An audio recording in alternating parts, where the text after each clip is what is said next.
এই যে আমি মূলত সবগুলা এভাবে ব্লেন্ডারের মধ্যে দিয়ে আর কি ব্লেন্ড করে নিই। ভর্তাটা এত বেশি মজা হয়, আপনারা চাইলে অবশ্যই ট্রাই করে দেখতে পারেন। আমি এই ভর্তাটা অনেক সময় করি, মানে যেদিনই পটল আনবো তারপর হচ্ছে লাউয়ের খোসা দিয়ে আরও বেশি মজা লাগে। আপনারা চাইলে ট্রাই করে দেখতে পারেন। লাউয়ের খোসাটাকে খুব ভালোভাবে সিদ্ধ করে ভেজে নেবেন, বেশি করে পেঁয়াজ রসুন কাঁচামরিচ দিবেন, ঝালটা বাড়িয়ে দিবেন, অনেক টেস্ট হয়। এই যে আমার ভর্তা, এটা হচ্ছে পটল দিয়ে করছি, আরেকদিন আমি লাউয়ের খোসা দিয়ে কিভাবে করে ওটাও দেখাবো।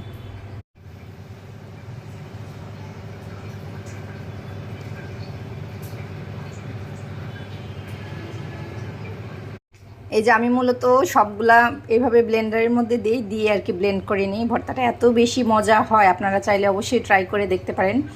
আমি এই ভর্তাটা অনেক সময় করি, মানে যেদিনই পটল আনবো তারপর হচ্ছে লাউয়ের খোসা দিয়ে আরও বেশি মজা লাগে। আপনারা চাইলে ট্রাই করে দেখতে পারেন। লাউয়ের খোসাটাকে খুব ভালোভাবে সিদ্ধ করে ভেজে নেবেন, বেশি করে পেঁয়াজ রসুন কাঁচামরিচ দিবেন, ঝালটা বাড়িয়ে দিবেন, অনেক টেস্ট হয়। এই যে আমার ভর্তা, এটা হচ্ছে পটল দিয়ে করছি, আরেকদিন আমি লাউয়ের খোসা দিয়ে কিভাবে করে ওটাও দেখাবো।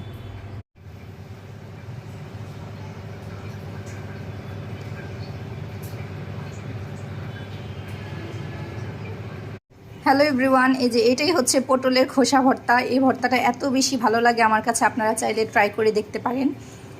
কোনো রকম পানি ব্যবহার করবেন না, সম্পূর্ণ তেলে পটলের খোসাগুলা ভেজে ওটার সাথে মানে একসাথেই ভাজবেন।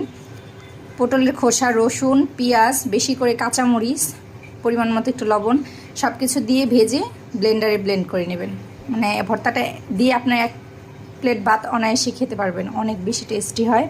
আমার কাছে বেশি পছন্দ লাউয়ের খোসা দিয়ে, ওইটা আরও বেশি ভালো লাগে খেতে। ভর্তাটা অনেক বেশি ইয়ামি লাগতেছে। ভর্তা পছন্দ করে না এমন মানুষ খুব কম আছে।